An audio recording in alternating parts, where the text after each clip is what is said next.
एक शहर के किनारे रहीमा नाम की एक बूढ़ी औरत रहती थी। उसका दिल बहुत साफ था और वह बेहद नेकदिल थी। उसके 2 बेटे थे। बड़ा बेटा सलीम जो कारोबार के सिलसिले में शहर से बाहर था और छोटा बेटा फैजान जो उसके साथ ही रहता था। एक दिन फैजान को बहुत तेज बुखार हो गया। रहीमा ने इलाज की बहुत कोशिश की मगर कोई फायदा न हुआ। कुछ ही दिनों में फैजान इस दुनिया से रुखसत हो गया। रहीमा का दिल टूट गया। अब उसका कोई सहारा नहीं रहा। गम के मारे रहीमा ने अपने बड़े बेटे सलीम को एक खत लिखा। उसमें उसने फैजान की मौत और अपनी तन्हाई का जिक्र किया। खत भेज दिया गया मगर जवाब आने में वक्त लगना था। इसी बीच एक शाम एक अजनबी मुसाफिर आया और बोला, दादी अम्मा, मैं बहुत दूर से आया हूँ। क्या रात गुजारने की इजाजत मिलेगी? रहीमा ने कहा, आओ बेटे, रात का मेहमान अल्लाह का मेहमान होता है। बात करते करते मुसाफिर ने कहा, मैं दूसरी दुनिया से आया हूँ। रहीमा ने हैरानी से पूछा, क्या तुमने फैजान को देखा है?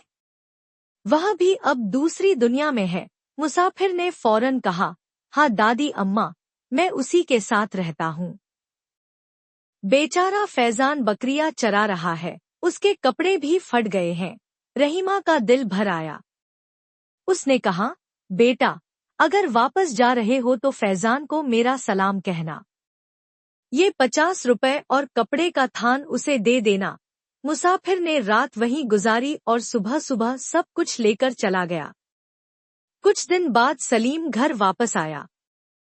माँ से मिला, फैजान की मौत पर आंसू बहाए।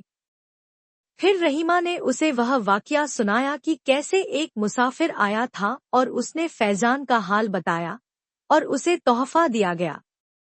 सलीम ने हैरानी से पूछा, अम्मा, क्या दूसरी दुनिया से कोई वापस आता है? उसे समझ आ गया कि मुसाफिर ने माँ को धोखा दिया है। उसने मन ही मन ठान लिया, अब मैं भी लोगों को समझाऊंगा कि सिर्फ मेरी माँ ही नहीं, इस दुनिया में और भी लोग हैं जो सादगी से जीते हैं।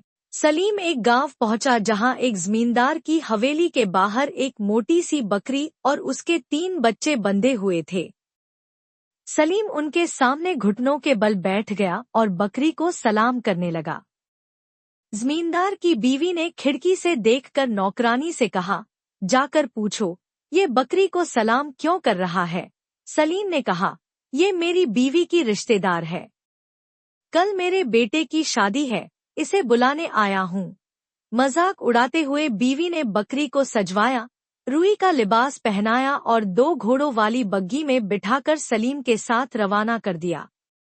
जब जमींदार घर आया, बीवी ने हंस कर उसे सारी कहानी सुनाई। लेकिन जमींदार गुस्से में चिल्लाया, तुम सबको बेवकूफ बनाया गया है। उसने घोड़ा तैयार किया और सलीम का पीछा किया। सलीम ने जंगल में बग्गी छिपा दी और खुद एक टोपी पहनकर बैठ गया। जमींदार ने पूछा, क्या तुमने एक बग्गी देखी? सलीम ने कहा, हाँ देखी, मगर मैं अपने कीमती शिकरे की निगरानी कर रहा हूँ।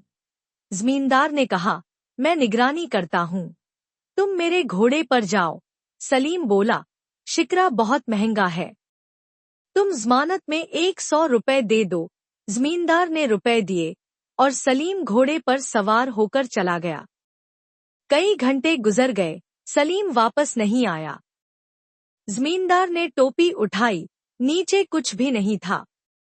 उसने जमीन पर थूका और गुस्से में बोला, ये वही है जिसने मेरी बीवी को भी बेवकूफ बनाया।